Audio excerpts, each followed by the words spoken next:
positive. These are vulnerable people with miserable lives that APC, Egbekegbe, appeals to. Yesterday, from nowhere, Tifnumbu and gang, breaking news. Maersk Logistic and Shipping from the Danish company that they have signed infrastructural, listen to this, they say ports infrastructural expansion projects. And they are ready to inject $600 million into Nigeria after their chairman, Maersk, met Tifnumbu in Saudi Arabia. Official handle, social media handle of the government of Nigeria, led by the druggie Pablo Escobar, actually published that to hundreds of millions of people in that Nigeria and the rest of the world. A lie. The company felt so embarrassed. You won't believe this. So that thing that I just told you yesterday, that fake news that Maersk is investing 600 million in Tifnumbu's Narco Nigeria. Automatically, the company lost 4% of their equity of their shares or so. 4% dropped from their shares worldwide yesterday. Now, APC, Egbekegbe is not done. They are now looking for every means to double down. They want it to be true.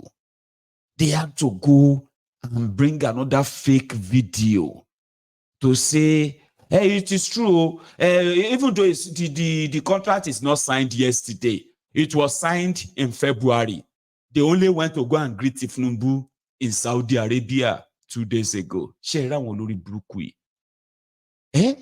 rest of the world is looking at Nigeria like, which kind of people be this? What kind of, like, you are destroying local investments. And you think the foreign investors are going to still bring their money?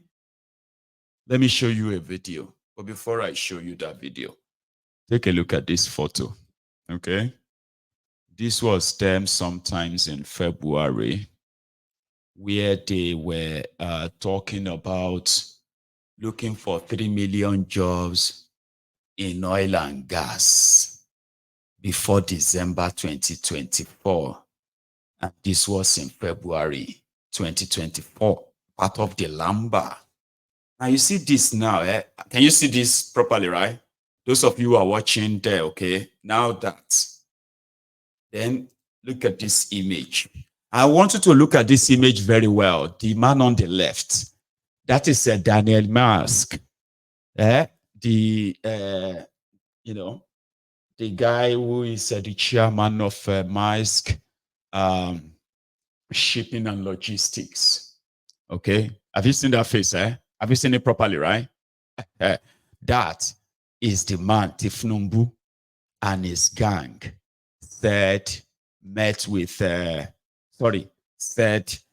signed the whatever it is called. I'll show you. I don't know if you have seen it though. Like, how could you be so desperate with your lies that you are so desperate that you want it to be true? You be the judge. You see, they say now oil and gas, then sign for deal. But for Tifnumbu, now port expansion with Maersk. Well, watch this and listen. Although the video is, you can tell probably it's like, it's a voiceover, so fake. But that guy is kind of talking like Indian too. Now pay attention to the faces of those who are on this video. I'll come back to it. I'm happy today to present you the global CEO of APM Terminals, chairman of NESCAF and management team of APPL. With this facility, Nigeria is starting of getting over 1 million jobs. Facility to really world-class capabilities and invested over $100 million there. And so our proposal is to upgrade the Apapa port facility with our partners there and invest $500 million in upgrading the facilities. To actually come forward with your commitments of investment. And for me, it's something I want the rest of Nigerians to see and to hear, and to be rest assured that it's going to get better. We committed and we promised Nigerians that there will be jobs. And also, calculating numbers, sitting down here, we've just created 3 million jobs.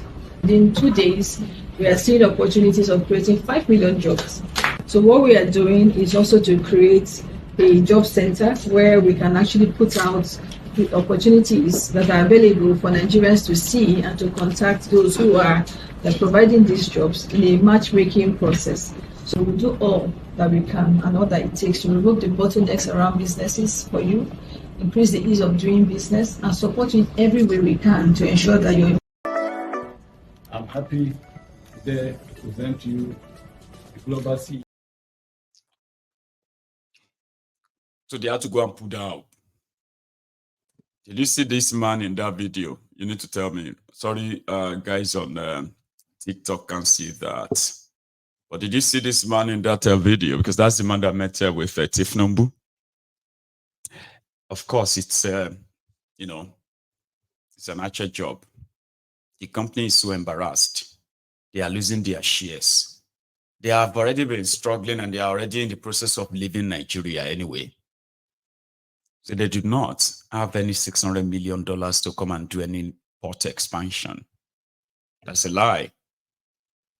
And you can't make that true simply because you want it to be true. If you want something to be true, then you really have to do it right. Doing it right means that there is, you know, there is a picture, video, evidence of the document signed, the deal signed, and the content of that deal signed. And as a government, you are not just an individual now. As a government, you should be able to kind of present something more than just a picture. Now they have ruined it too. Because anybody now, any white person that mistakenly take pictures with Tifnumbu, you go see your picture in Nigeria. Nigerian government is going to say you are an investor. Some people came, maybe, I don't know, maybe they are just like a tourist.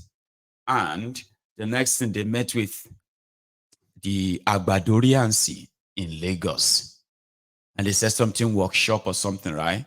But when the caption was to be published in Nigeria media, they said Taiwan is modeling the idea of investing in Nigeria's oil and gas. Kilo oil and gas at the workshop on Keke Marua. You they do workshop on Keke Marua, but people won't bring Keke Marua to Nigeria. Then you took their group picture.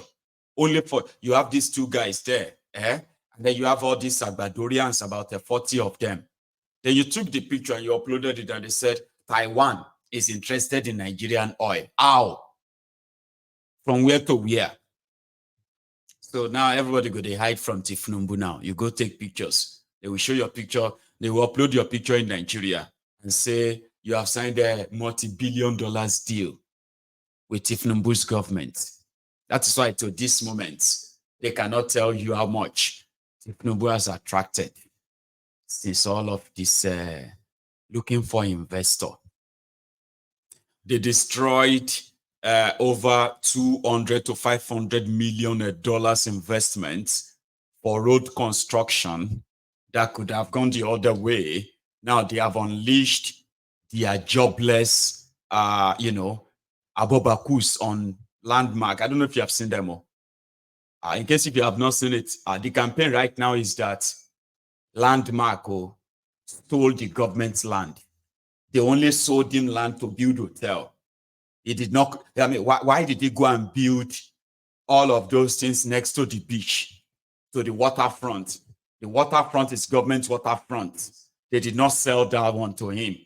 But guess what?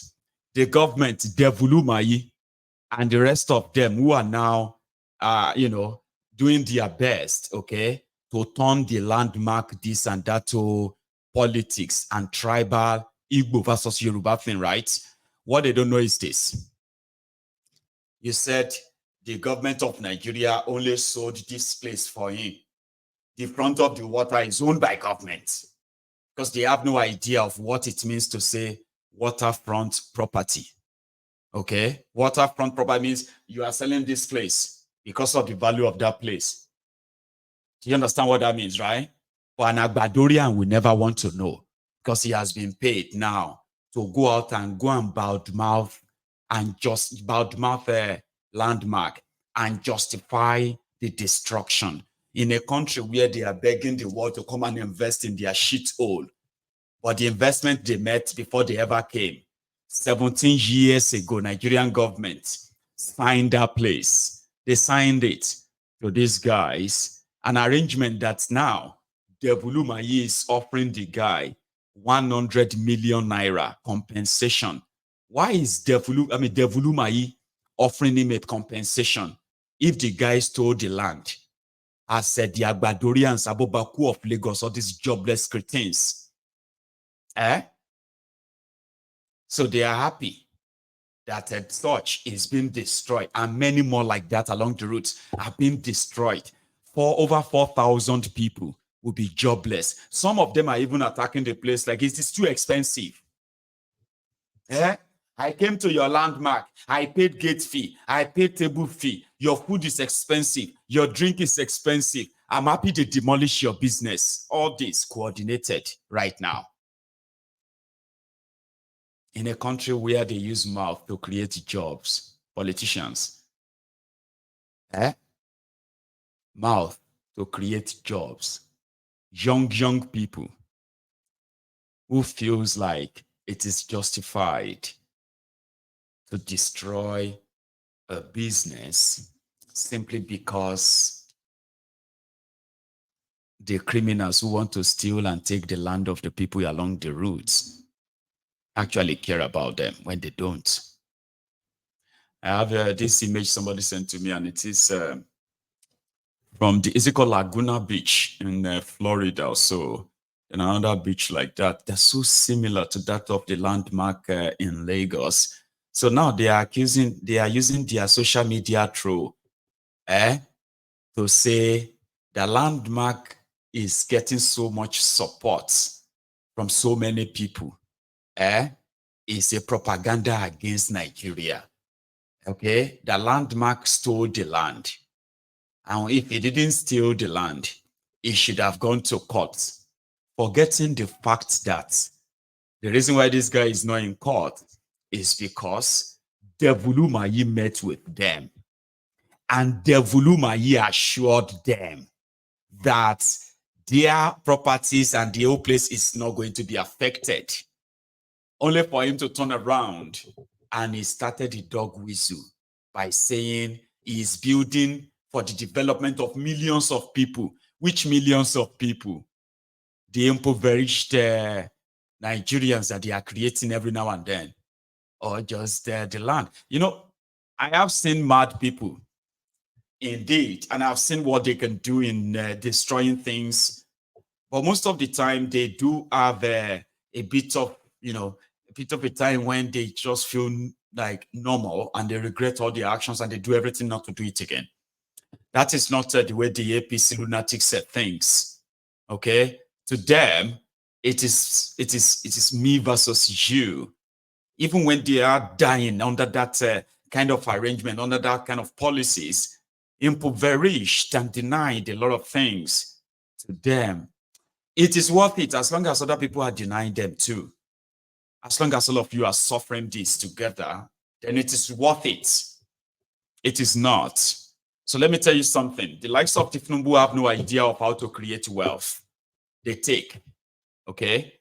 Since they have no idea of how to create jobs or wealth, so they will take more from you. And in a country where your inflation is over the roof, right? What you are going to get is this. People will become more poorer, which is what you are already getting. People will become more poorer.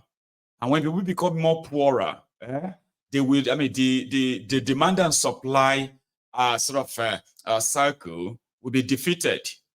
So which means businesses will have less patronage and they will downsize. Some will have to close down.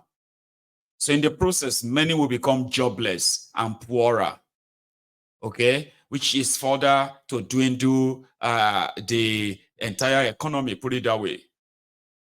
Then, because of the likes of Tifnumbu who have no idea of how to create any wealth, they will increase the tax. Because to Tifnumbu, the more money they have shows that they are working and they are successful. Okay, this is an implosion at a national scale. You will feel it. It is brewing. It will get there. I can assure you. Because the likes of Tifnumbu are not going to create jobs.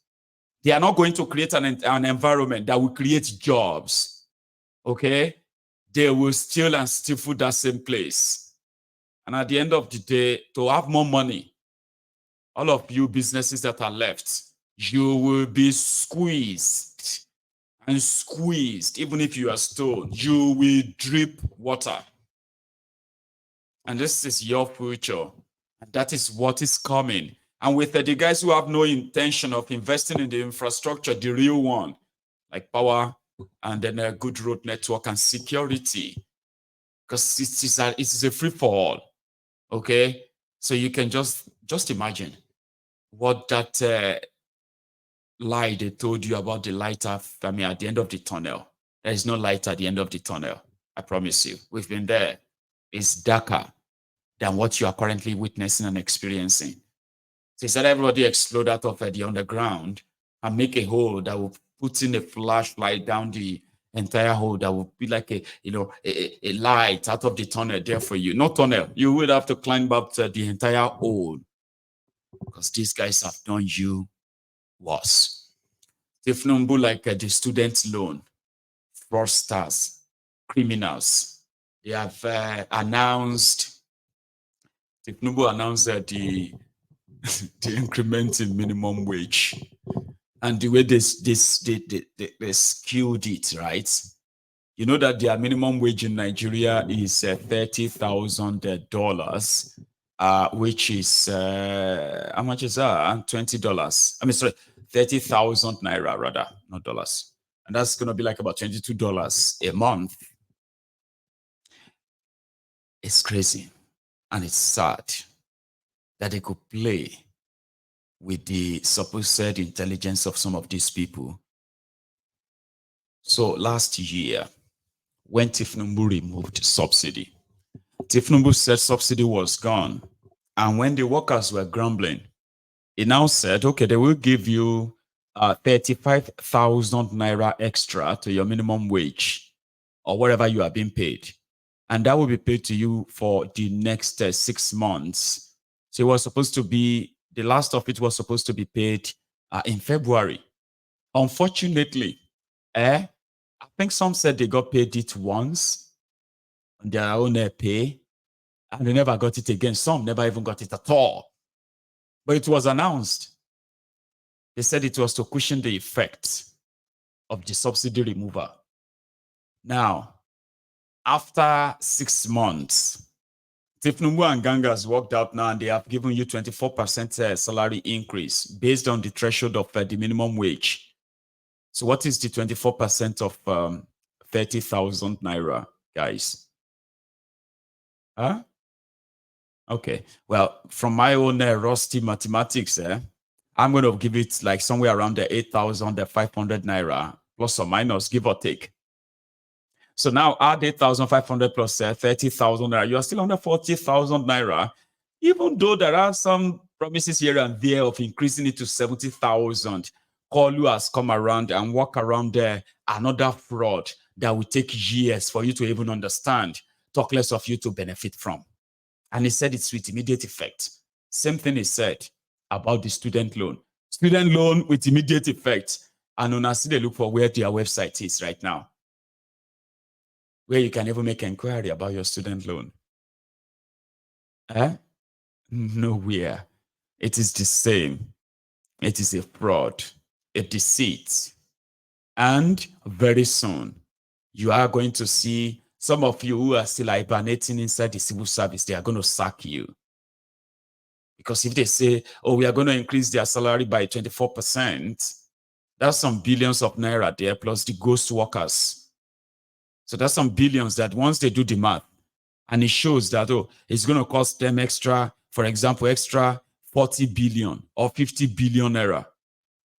Instead of paying that 50 billion, right, and add it and pay you, they will begin to sack you. To ask those who worked under him in Lagos, the most fraudulent character you ever come across, but he's got a very steady, stable media. When I say media, I'm talking about those who are under his payroll. He bought media houses for this purpose. Just so you remember and know this.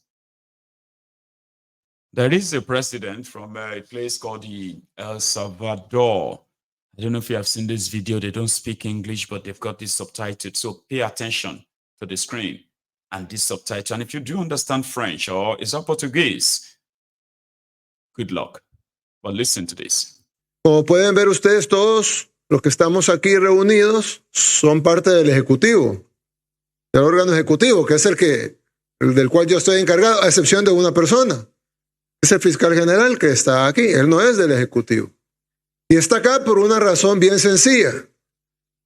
Y es porque le quiero pedir en público de que investiguemos a todos los que están acá.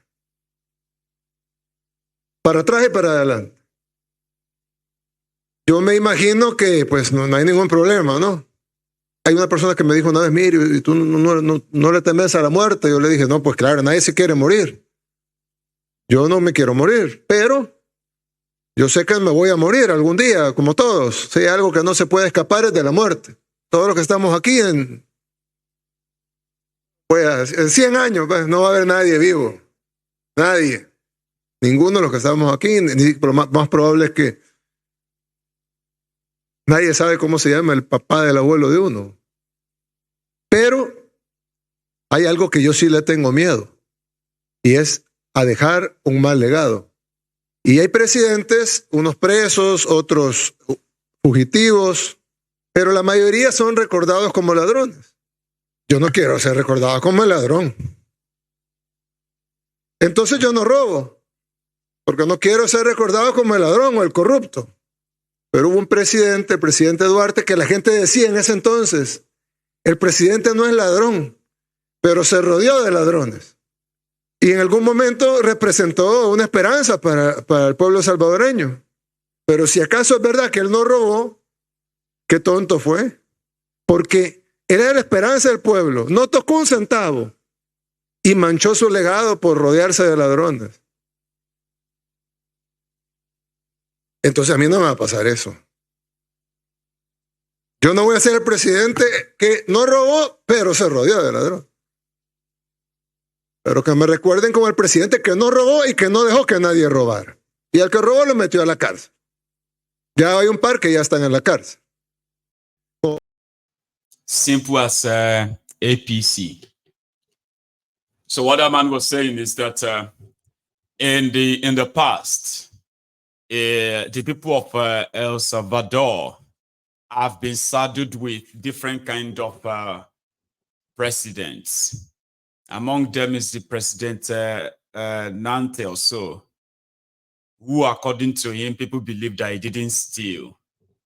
He didn't steal a cent, but he surrounded himself with thieves. And according to him, he wanted his Attorney General to investigate everybody in that room, in his government, in his cabinet. And he asked them, is anybody afraid of being investigated of something? Possibly not. Okay? Because in 100 years' time, right, none of them in that room will be alive. All of them will be dead and gone. But their names will still be there, because a lot of them seated there were bearing the names of their great-grandfathers who were there, who were once Salvadorians, tens or hundreds of years ago as well. That's some beautiful beautiful stuff there. He's young, he's playing, and he's there putting all the cards on the table. And right there and then, the likes of Tifnumbu and his gang left the room. Here you get. So that's El Salvador, where I believe they are not perfect, but if they are looking for leadership that you can probe, you can track their actions and inactions and all that, and you can look at them and say, well, they are on the right path. But we can go check on them again in another few years. But you will remember, some of you who have never probably heard about El Salvador for a very long time. Now you have heard this, and some of you have been there as well. You are likely going to pay attention to them now, from now on. Or maybe you already did. So why should you support yourself with thieves, praise singers, court jesters, those who are only there to make the king feel good? Let him feel so invincible. Let him feel so powerful. And let him feel so much like he's infallible, kind of. To say, oh, no, he can never make a run, all that. You are so correct, sir. You are so right. That's what they do in Nigeria, though. And the result is what you are seeing and witnessing to. I'll show you something.